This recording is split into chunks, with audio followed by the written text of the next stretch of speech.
ہاں جی، بلاغہ بلاغہ میں علم بیان ہم پڑھ رہے تھے، اور علم بیان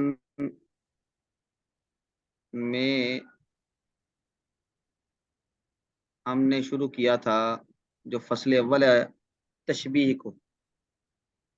تو تشبیہ کے ہم نے یہ 4 ارکان پڑھ لیے تھے، کسی کے ذہن میں ہو؟ کیوں جی حضرات؟ جی استاد جی، 4 کر لیے تھے ڈسکس۔ یہ 4 ارکان ہم نے تشبیہ کے ڈسکس کیے تھے کہ کلمہ تشبیہ کی تعریف یہ تھی کہ کلمات تشبیہ یا ادات تشبیہ کے ذریعے کسی دو یا دو سے زائد چیزوں کو ایک یا ایک سے زائد وصف میں شرکت کو بیان کرنا، یعنی ان کو آپس میں شریک کر دینا، وہ کلمات تشبیہ مذکور ہوں یا مذکور نہ ہوں، تو اس کو ہم تشبیہ کہتے ہیں. اور تشبیہ کے 4 ارکان تھے. مشبہ، جس کو تشبیہ دی جا رہی ہے. مشبہ بہی، جس کے ساتھ تشبیہ دی جا رہی ہے. ادات تشبیہ، جس لفظ کے ساتھ، جس کلمے کے ساتھ تشبیہ دی جا رہی ہے، یعنی جس کلمے کے ذریعے تشبیہ دی جا رہی ہے. اور وجہ شبہ، وجہ شبہ کا مطلب ہے کہ وہ وصف جس میں یہ دونوں مشترک ہیں. اور اس کی مثال یہ دی کہ انت کالشمس فی الضیاء. تو آپ میں سے کوئی بتائیں یہاں پر انت کالشمس فی الضیاء، اس میں انتا اور الشمس یہ دونوں کیا ہیں؟ انتا کیا ہے اور الشمس کیا ہے؟ جو 4 ارکان ہیں وہ کیسے پورے ہوتے ہیں یہاں پہ؟ انتا جو ہے وہ مشبہ ہے، الشمس جو ہے وہ جی مشبہ بھی ہو گیا، کا جو ہے وہ لفظ آدات تشبیہ ہو گیا، اور جو ہے ہوں روشنی اسے کہہ لیں یا نور کہہ لیں، وہ جو ہے وہ جو بیسیکلی وجہ الضیاء، جی وجہ شبہ ہو گئی، ازیا جی. یہ وجہ شبہ ہو گئی، صفت ہو گئی. ہاں تو جی. اس کا مطلب ہے کہ کسی آدمی کے روشن چہرے یا اس کے روشن کردار کو تشبیہ دی جا رہی ہے سورج کے چمکنے کے ساتھ، اور اس کی چمک جو ہے وہ وجہ شبہ ہے. اور کشمسی میں کاف یہ کلمہ تشبیہ ہے. اچھا جی، یہ 4 چیزیں اس میں ہم نے پوری کر لی. اچھا، یہ تنبیہ تھی کہ جو کلمہ تشبیہ ہوتا ہے، یعنی ادات تشبیہ یعنی کلمات تشبیہ والا کلمہ، یہ اسم بھی ہو سکتا ہے، فعل بھی اور حرف بھی. اسم جب ہوگا تو وہ کیسے ہوگا؟ یہ 3 ہوں گے، 3 4 ہوں گے. مثل، شبہ اور نحو، یہ اسم ہے. فعل ہوگا تو یہ ہوگا شبہ، یعنی شین با ہا مادہ سے جو بھی فعل بنے گا وہ یعنی تشبیہ کے لیے استعمال ہو سکتا ہے. تشابہت قلوبہم قرآن کریم میں استعمال ہوا ہے. اور حرف جو ہوگا تو وہ 2 ہوں گے، کاف اور کأن. جیسے کہ اوپر والی مثال میں انتا کشمسی، یہ کاف یہ حرف ہے، تو مثل کا لفظ آ جائے، شبہ کا لفظ آ جائے یا نحو کا لفظ آ جائے، یہ تینوں اسم ہیں. اور شبیہا، شبہ، تشبہ، یعنی شین با ہا مادے سے جتنے بھی ابواب آئیں گے وہ سارے کے سارے تشبیہ کے لیے استعمال ہوتے ہیں، تو وہ فعل ہو جائیں گے. اور جو حرف ہوگا وہ کاف اور کأن.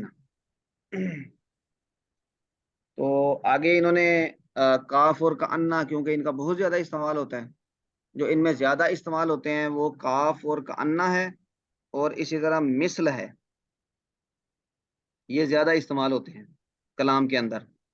تو اس لیے ان کے بارے میں کچھ چیزیں وہ بیان کر رہے ہیں کہ جب یہ زیادہ استعمال ہوتے ہیں تو ان کے معانی پر ان کا کیا اثر پڑتا ہے، تو اس کو دیکھ لینا چاہیے. تو میں یہاں سے پڑھتا ہوں البتہ سے. البتہ کاف اور کأنہ کے استعمال میں یہ فرق ہے کہ کاف کے بعد آنے والا اسم مشبہ بھی ہوتا ہے. گویا کہ ہم نے اوپر جو مثال پڑھی ہے انتا کشمسی، کاف کے بعد آیا ہے الشمس، تو الشمس اس پوری مثال میں مشبہ بھی ہے. تو اس کا مطلب ہوا کہ اگر کاف استعمال ہوا ہے تشبیہ کے لیے تو مشبہ بھی کہاں پہ ہوگا؟ کاف کے بعد. اور کأنہ کے بعد مشبہ مذکور ہوتا ہے. اس کا مطلب یہ ہوا کہ کأنہ جب استعمال ہوگا تو اس کا مشبہ بھی پہلے ہو سکتا ہے اور مشبہ کأنہ کے بعد ہوگا. کاف کے بعد اگر کاف استعمال ہوا تو کاف کے بعد مشبہ بھی، اور اگر کأنہ استعمال ہوا تو اس کے بعد جو آئے گا وہ مشبہ ہوگا.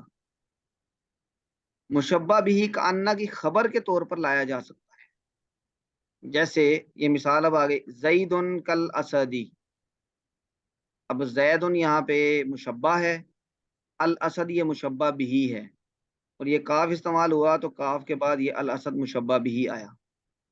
اور اسی طرح کأنہ کا استعمال ہے، کأنہ زیدن اسدن. اب یہ کأنہ کے فوراً بعد جو آ رہا ہے یہ مشبہ ہے اور اس کے بعد مشبہ بھی ہے.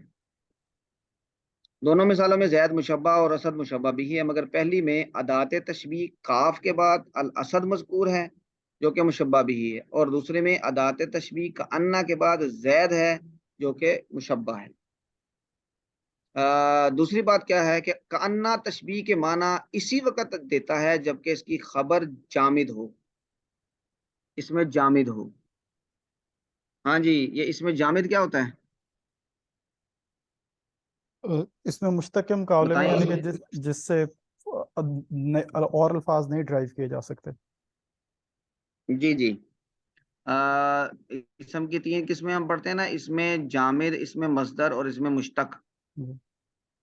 اور اس میں مصدر وہ کہ جو خود تو کسی سے نہیں بنا لیکن اس سے بہت سارے آگے الفاظ بنتے ہیں، اس اسماء اور افعال بنتے ہیں. اور اس میں مشتق وہ کہ جو مصدر سے بنتا ہے. اور اس میں جامد وہ جو نہ خود کسی سے بنتا ہے اور نہ اس سے آگے کوئی اسم بنتا ہے. تو جب کأنہ کی خبر اس میں جامد ہوگی تب تو وہ مشبہ بھی ہوگا، اور جب اس کی خبر اس میں مشتق ہوگی تو پھر وہ تشبیہ نہیں ہوگی، وہاں پر شک ہوگا. تو جیسے اوپر مثال ہے کأن کا زید اسد، کأن زید اسد زیدن اسد، گویا کہ زید اسد ہے. یہاں پر تشبیہ ہے کیونکہ اسد یہ مشبہ بھی یہ اس میں جامد ہے. اور یہ جو نیچے مثال دی ہے یہ والی کأن کا قائمن، اب یہاں پر یہ قائمن یہ خبر ہے اور یہ اس میں مشتق ہے، تو اس لیے یہاں پر تشبیہ نہیں ہے، یہاں پہ شک ہے. تو اس کا ہم یہ کریں گے کہ ایسا لگتا ہے کہ تم کھڑے ہو، ایسا لگتا ہے کہ تم کھڑے ہو. اور اوپر والا جو جملہ ہے اس کا ترجمہ کیا ہوگا کہ زید اسد، گویا کہ زید اسد ہے، گویا کہ زید شیر ہے. اب وہاں پر گویا کے معنی ہوگا اور یہاں پر ایسا ترجمہ کریں گے ایسا لگتا ہے، یعنی شک والا معنی کریں گے. تو یہ اس میں کاف اور کأنہ میں فرق ہے، اور یہ کیونکہ زیادہ استعمال ہوتے ہیں اس لیے انہوں نے یہاں پہ بیان کر دیا. اچھا جی، آگے بڑھیں گے. تو تنبیہ دوسری انہوں نے کیا کی ہے، وجہ شبہ. وجہ شبہ کا یعنی وہ صفت کہ جس میں دونوں مشترک ہیں، اس کے بارے میں کیا بیان کر رہے ہیں. وجہ شبہ مشبہ بھی کے اندر بمقابلہ مشبہ کے زیادہ اور قوی ہوتی ہے. یعنی یہ بھی اصول ہے کہ جب آپ تشبیہ دیں گے تو جو صفت ہے جس میں ہم مشترک کر رہے ہیں وہ کس میں زیادہ قوی ہوگی؟ مشبہ بھی میں. مشبہ میں زیادہ قوی نہیں ہوگی مشبہ بھی سے. جیسے بہادری، جیسے کہ ہم کہتے ہیں کہ ان زیدن اسد، گویا کہ زید اسد ہے. زید اسد ہے کس چیز میں؟ بہادری میں. اب یہ جو بہادری ہے یہ اسد میں زیادہ ہے کہ زید میں زیادہ ہے؟ کیوں جی، زیادہ شیر بہادر ہوتا ہے کہ زید جی بہادر ہے؟ شیر میں. شیر بہادر. ہاں، شیر بہادر زیادہ ہوتا ہے. تو اس کا مطلب ہے مشبہ بھی میں یہ صفت زیادہ پائی جا رہی ہے. تو جیسے بہادری شیر میں بمقابلہ انسان کے زیادہ ہوتی ہے. تو ایک تنبیہ تو یہ ہو گئی کہ مشبہ بھی میں جو وجہ شبہ ہے وہ زیادہ مضبوط ہے، زیادہ قوی ہونی چاہیے۔ دوسرا، وجہ شبہ کو عموماً فی کا مجرور بنا کر ذکر کیا جاتا ہے، جیسے کہ آپ نے اوپر مثال پڑھی انت کالشمسی فی الضیاء، انت کالشمسی فی الضیاء، تو ہم وہاں پر فی کا مجرور بنا کے ذکر کرتے ہیں مشبہ بہی کو، مگر کبھی بطور تمیز اور مفعول مطلق بھی لاتے ہیں، تمیز اور مفعول مطلق، جیسے قلبہ کالحجارہ، اس کا دل پتھر کی طرح ہے۔ اب تمیز کس لیے آتی ہے؟ کسی ابہام کو دور کرنے کے لیے۔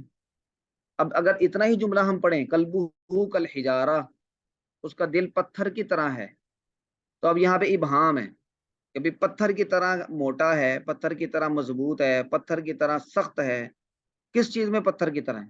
اب یہ ابہام ہے۔ آگے ہم نے لفظ بولا قسوتن و صلابتن، قسوت یعنی سختی میں، و صلابتن اور دونوں کا معنی سختی آتا ہے، تو اس نے وہ ابہام جو کہ قلبہ کالحجارہ میں پیدا ہو گیا تھا اس کو دور کر دیا، تو اس تناظر میں ہم اس کو کہیں گے یہ تمیز ہے، کیونکہ اس نے ابہام دور کیا، اور تمیز بھی ہوگی اور وجہ شبہ بھی ہوگی، یہ قسوتن و صلابتن۔ تو اس کا مطلب ہے کہ وجہ شبہ جملے کے اندر یا تو فی کا مجرور بن کے آئے گی، یا پھر تمیز بن کے آئے گی، یا پھر مفعول مطلق بن کے آئے گی۔ جیسے آگے یہ مثال ہے سارا فلان ثوران الاسدی، سارا کا مطلب ہوتا ہے چھلانگ لگانا، اچانک ابھرنا، بھڑک اٹھنا، سارا کا مطلب یہ ہوتا ہے۔ تو سارا فلان، فلاں آدمی یہ بھڑک اٹھا، ثوران الاسدی، شیر کی طرح کا بھڑکنا۔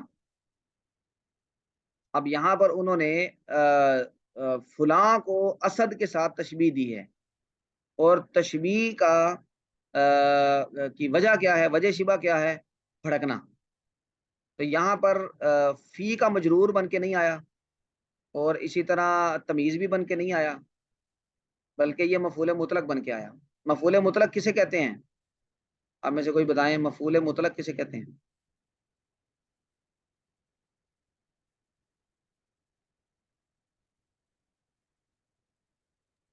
ہاں جی، واٹ از مفعول مطلق؟ جس کے معنی یا اس کی جو سیم الفاظ میں یا دوسرے الفاظ میں پہلے ذکر ہو چکا ہو۔ معنی میں دیکھیں گے یا الفاظ میں؟ بعض اوقات تو سیم الفاظ میں، جس طرح ضرب ضربن، اور بعض اوقات ہاں تو معنی تو وہی ہوتے ہیں لیکن الفاظ تھوڑے سے، جس طرح قاعدہ اور دوسرے کیا بولتے ہیں اس کی، مطلب مفہوم ہم وہی لے لیتے ہیں، بعض اوقات تھوڑے سے ملتے جلتے الفاظ۔ جی جی، عام طور پہ یہ کہا جاتا ہے کہ اگر کسی فعل کا مصدر اس فعل کے بعد آ جائے تو وہ مفعول مطلق ہوتا ہے۔ تو یہاں پر ہمارے پاس فعل آیا ہے سارا، تو سوران آگے استعمال ہوا ہے تو یہ اس کا مصدر ہے، تو جب مصدر آ گیا تو یہ مفعول مطلق بنے گا۔ تو یہاں پر جو وجہ شبہ ہے وہ مفعول مطلق کے اس کی شکل میں آئی ہے۔ سارا فلان ثوران الاسد، بھڑک اٹھا فلاں آدمی شیر کی طرف بھڑکنا۔ تو یہاں پر ثوران مفعول مطلق ہے جو کہ وجہ شبہ ہے، مگر اس صورت میں وجہ شبہ کو مشبہ بھی کی طرف مضاف کر کے ذکر کیا جاتا ہے۔ تو یہاں پر مشبہ ہے فلاں، مشبہ بھی ہے اسد، وجہ شبہ ہے ثوران، اور ادات تشبیہ کون سے ہیں؟ کلمہ تشبیہ کون سا ہے؟ کیوں جی، یہاں پہ کوئی کلمہ تشبیہ ہے؟ نہیں ہے اس میں کوئی کلمہ تشبیہ۔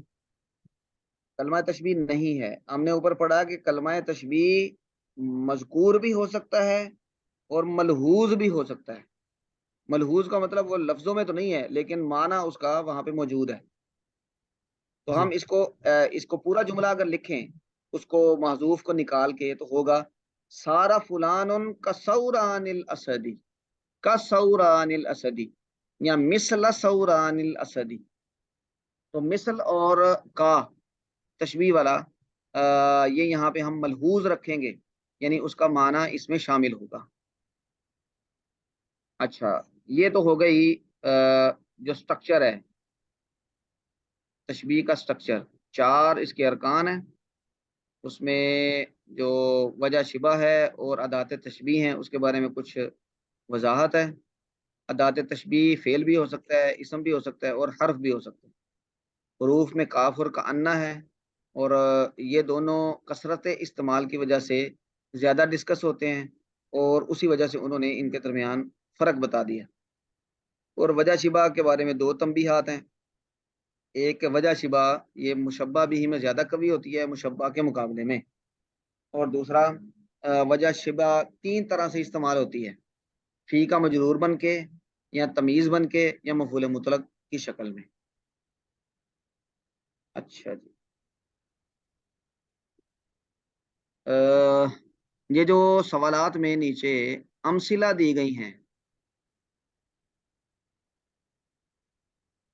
یہ میں نے کہا تھا کہ آپ لوگ ذرا ایک مرتبہ دیکھ لیں، تو کیا کسی نے دیکھا انہیں؟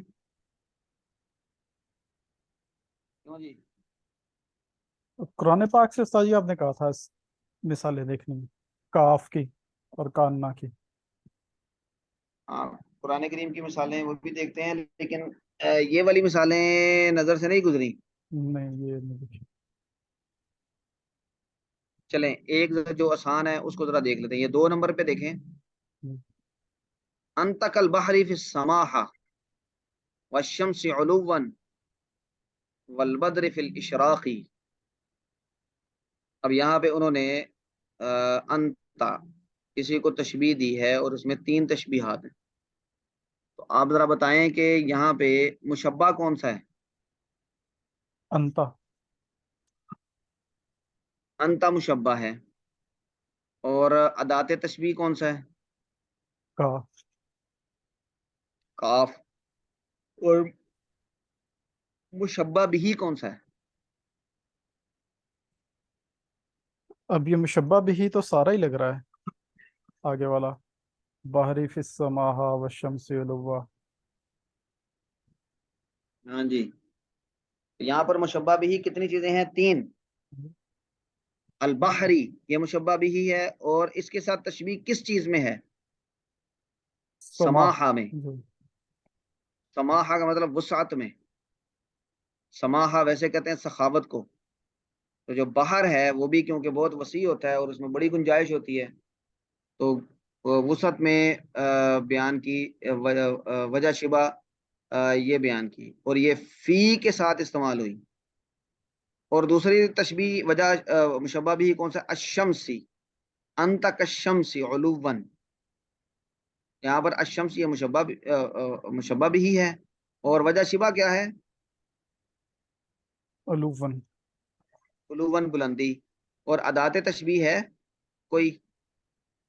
وہ پیچھے والا ہی استعمال ہو جائے گا، کافی۔ نہیں نہیں نہیں، اگر کافی استعمال کریں گے تو ہم علوین پڑھیں گے پھر مجرور، تو یہاں پہ وجہ ادات تشبیہ مذکور نہیں ہے، تو یہ تمیز کی مثال ہے۔ جی ٹھیک جو ہے۔ کہا تھا نا، جو وجہ شبہ آتی ہے فی کے ساتھ اور تمیز اور مفعول مطلق کے ساتھ، تو یہ تمیز کی مثال ہے کہ انت کالشمس علوا، کہ تو سورج کی طرح ہے بلندی میں، اور انت کالبدری فی الاشراق، یہاں پر بدر یہ مشبہ بھی ہے، اور اشراق چمک روشنی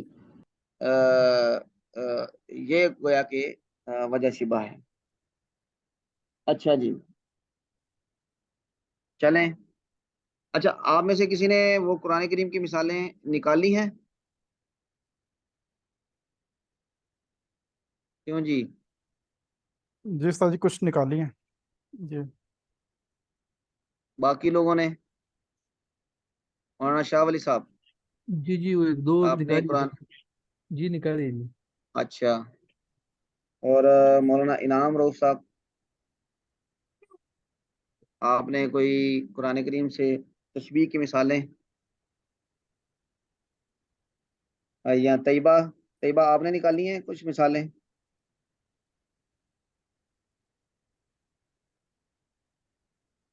اچھا اچھا، تو پھر ایسا ہے کہ ثاقب صاحب آپ نے جو مثالیں نکالی ہیں وہ آپ یہاں پہ شیئر کر سکتے ہیں؟ جی میں ویسے بول دوں، پڑھ دوں؟ یا اگر آپ کے پاس اسکرین پہ ہیں تو شیئر کر دیں، وگرنہ پھر ویسے پڑھ لیں۔ ہاں جی، اسکرین پہ نہیں ہے، میں پڑھ دیتا ہوں۔ یہ سورہ بقرہ جی کی ہے، پڑھیں۔ آیت 74۔ سما کست، اعوذ باللہ من الرجیم، سما کست قلوبکم من بعد ذالک فہی کالحجارہ او اشد قسوہ۔ ہاں یہ ٹھیک کل ہے، ہجا جی۔ اب آپ یہ بتائیں، ٹھیک ہے یہاں آپ بتائیں کہ مشبہ کیا ہے، مشبہ بھی کیا ہے؟ مشبہ جو ہے وہ قلوب ہے، اور مشبہ بھی جو ہے وہ ہجارہ ہے، اور عادات تشبیہ جو ہے وہ کاف ہے، اور جو جی ہے جو وجہ وجہ تشبیہ، شبہ۔ وجہ شبہ جو ہے وہ مذکور اس کے اندر نہیں ہے مجھے لگ رہی، وہ تو مطلب وہ سختی کو کہیں تو اب وہ ڈائریکٹ نہیں آؤ شدو قصوہ، اب پتہ نہیں اس کو وجہ شبہ پڑھنا ہے یا اسی کے اندر ہی کرنا ہے۔ قصوہ، قصوہ سختی، جی یہ سختی، وجہ شبہ بن سکتی ہے، جی یہ گویا کہ مذکور ہے یہاں پہ، جی ٹھیک ہے۔ اور جہاں پہ مذکور نہ ہو وہاں پہ پھر ہم خود نکال لیتے ہیں غور و فکر کر کے۔ ٹھیک ہے، یہ چار ارکان اس پہ پورے ہو گئے۔ اور کوئی مثال جو آپ نے دیکھی ہے؟ ہاں جی، ایک استاد جی آپ نے ہی بتائی تھی وہ جو سورہ فتح کے آخر میں ہے، کزرعین اخرج شطأہ فآزرہ۔ ہاں یہ بہت بہترین مثال ہے، لیکن اس کو ہم ذرا الگ سے ڈسکس کریں گے، یہ آگے جو اقسام تشبیہ ہم پڑھ لیں یہ اس کے بعد پھر ڈسکس کریں گے۔ اور کوئی بتائیں؟ یہ سورہ بقرہ کے شروع میں بھی میں ہے، او کصیب من السماء فیہ ظلمات و رعد و برق۔ ہاں ہاں، اب یہاں پہ بتائیں آپ کہ وجہ شبہ کیا ہے اور ادات تشبیہ کیا ہے وغیرہ وغیرہ۔ ہاں جی، میں استاد جی ایک منٹ دے، میں نکال لوں اس آیت کو۔ جی جی نکال۔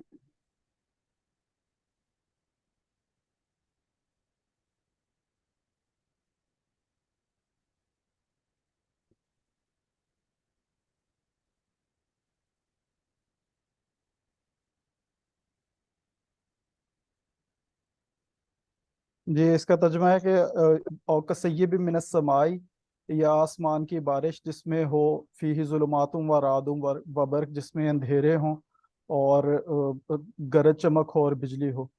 تو اس میں ہوں جو ہے جو مشبہ فی ہے، وہ مشبہ بھی ہے وہ تو برسات ہے، اور کاف جو ہے جی وہ عادات تشبیہ ہے، اور جو ہے جی مشبہ جو ہے وہ ہے موت کا خوف اسے کہیں گے آگے،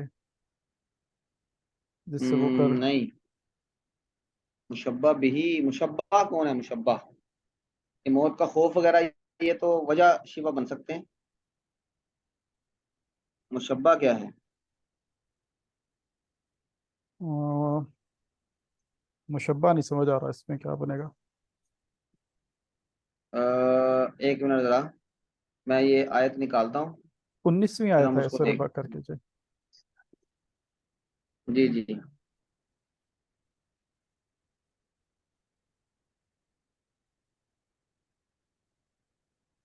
ایک منٹ۔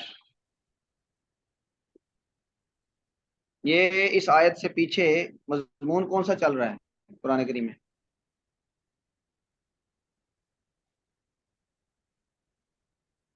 یہ بیسیکلی ان کی منافقین کی بات ہو رہی ہے کہ ہاں ہاں اللہ نے اس سے پہلے ہے کہ آگ جلائی ایک شخص نے، اور پھر اللہ تعالیٰ نے جب وہ آگ روشن ہو گئی تو اس کو اندھا کر دیا، اور پھر اس کے بعد دوسری مثال یہ دی کہ آسمان کی جی کے اندر برسات ہوئی جس میں اندھیرے تھے، اور وہ ان کی وجہ سے وہ کانوں میں انگلیاں ڈال لیتے ہیں خوف سے۔ جی، اب یہاں پہ مشبہ ہے وہ منافق اور اس کی حالت، یعنی منافق کی جو حالت ہے خاص طور پہ جہاد کے وقت، جی جی جب اس کو جہاد کا حکم آتا ہے تو اس کی کیا حالت بنتی ہے، اللہ اس کی اس مجموعی حالت کو بیان کرنے کے لیے یہ تشبیہ دے رہے ہیں کہ اس کا دل ایسے ہی لرزتا ہے جہاد کا سن کے کہ جہاد میں خطرہ بھی ہوگا، رعد و برق، اور وہ اپنے آپ کو بچانے کی کوشش کرتا ہے، اور بچانے کی کوشش کیسے کرتا ہے کہ وہ اپنی انگلیاں ڈال لیتا ہے کانوں میں موت کے ڈر سے. تو مشبہ یہاں پہ کیا ہوگا مش... بتائیں آپ. مشبہ جو ہے وہ پھر وہ پیچھے ہوں گی منافق، اس جملے میں تو پھر نہیں آئے گا، یا ہم ضمیر آ ہاں جائے نہیں، گی؟ پیچھے کانٹیکس میں ہم دیکھیں گے نا. جی جی جی، جی منافق. جو پیچھے کانٹیکس چل رہا ہے ہم اس میں دیکھیں گے. جی منافق کی وہ حالت جو جہاد کا حکم جب آتا ہے تو اس کی بنتی ہے. اللہ نے اس کی اس مجموعی حالت کو تشبیہ دی ہے اس آدمی کی حالت کی طرح کہ جو سخت بارش اور گرج چمک کے اندر اپنے آپ کو موت سے بچانے کی کوشش کر رہا ہے. جی ٹھیک ہے جی. جی ٹھیک ہے. تو گویا کہ ہم یہاں پہ مشبہ پیچھے کانٹیکس سے نکال لیں گے. جی ٹھیک ہے. اچھا یہ او یہ بھی بتا رہا ہے نا پیچھے اللہ تعالیٰ نے گویا کہ مثلہم کمثل الذی استوقد نارا، اب وہ آ گیا. اس کے بعد آ گیا صم بکم عمی فہم لا یرجعون. اب وہ مثلہم کمثل الذی، وہ جو ہے اسی کو آگے کنٹینیو کیا او کے ساتھ، او کصیب من السماء. تو ایک مثال وہاں پہ دے دی تشبیہ، اور اس کی حالت بیان کرنے کے لیے دوسری تشبیہ یہاں پہ دے دی کہ یہ آدمی گویا کہ اس کی حالت ایسی ہو گئی جب اس کو جہاد کا حکم آیا. اچھا جی ٹھیک ہو گیا. اور کوئی مثال جو آپ نے نکالی ہے؟ نہیں سر یہی ہے، یہ اوپر کا مسل الذی بھی ہے، اسی کے اوپر ہی بس وہی ہے، اس سے جو پچھلی آیت ہے اس میں بھی کاف ہے. تو اس میں بھی دیکھ لیں، اس ہاں جی. میں بھی دیکھ لیں مثلہم، جی ان کی مثال کمثل الذی استوقد نارا، یعنی جو منافق ہے وہ جب ایمان لاتا ہے لیکن نفاق اس کے دل میں ہوتا ہے تو اس کی مثال کیسی ہے؟ تشبیہ اللہ نے دی ہے اس آدمی کی طرح کہ جو آگ جلاتا ہے اندھیرے میں، جب گیلی لکڑیاں لے کے بڑی محنت کے ساتھ آگ جلاتا ہے تو ایک دم سے ہوا آتی ہے اور اس کی ساری محنت کو غارت کر کے آگ کو بجھا دیتی ہے. اب یہ منافق، اب آپ اس کو جب بیان کریں گے دیکھیں، اب یہ بڑا دلچسپ ہوگا اور بڑا لطف آئے گا بیان کرتے ہوئے کہ اس آدمی کی مثال تشبیہ اللہ نے دی ہے اس کے ساتھ. اس کا مطلب ہے کہ منافق آدمی ایک اندھیرے میں ہے، جب اس کے پاس ایمان کی دعوت آتی ہے تو وہ یعنی کلمہ پڑھ تو لیتا ہے، وہ یا کہ تھوڑی سی اپنے لیے روشنی کر لیتا ہے، لیکن اندر کا جو نفاق ہے وہ قیامت والے دن ایک آندھی کی طرح اس کے اس معمولی سے ایمان کو بھی بجھا دے گا، اور اس وقت اس کے پاس اندھیروں میں بھٹکنے کی بجائے کے علاوہ اور کوئی چیز نہیں رہے گی. اچھا شاہ ولی صاحب، آپ نے جو نکالی ہیں مثالیں، آپ ان میں ذرا کون سی مثال ہے؟ جی استاد جی، یہ استاد جی سورۃ البقرہ کا آیت نمبر ہے 261. جی تو اس کے اندر ہے کہ کیا ہماری مثل کیا ہے پڑھیں ذرا. مثل الذين ينفقون أموالهم في سبيل الله كمثل حبة أنبتت سبع. ماشاء اللہ. اچھا یہ لنک ڈراپ ہونے والا ہے تو اسی لنک کو دوبارہ جوائن کر لیں ثاقب صاحب، یہ آپ کا اپنا لنک ہے. میں نے ابھی نیا کریٹ کیا تھا، میرے خیال یہ نہیں چلے گا، دوبارہ سے نیا ہی بنانا پڑے گا. اچھا پھر میں اپنا بھیج دیتا ہوں. ہاں جی آپ بھیج دیں جی. ٹھیک، اب میں خیال اس کو میں بند وہ ہی کر بھیج دوں. دیتا ہوں آپ. جی ہاں جی میں وہ بھیج دیتا ہوں گروپ میں، آپ پھر اس کو جوائن کر لیں، جی ٹھیک ہے. باقی بات اس پہ کرتے ہیں انشاءاللہ.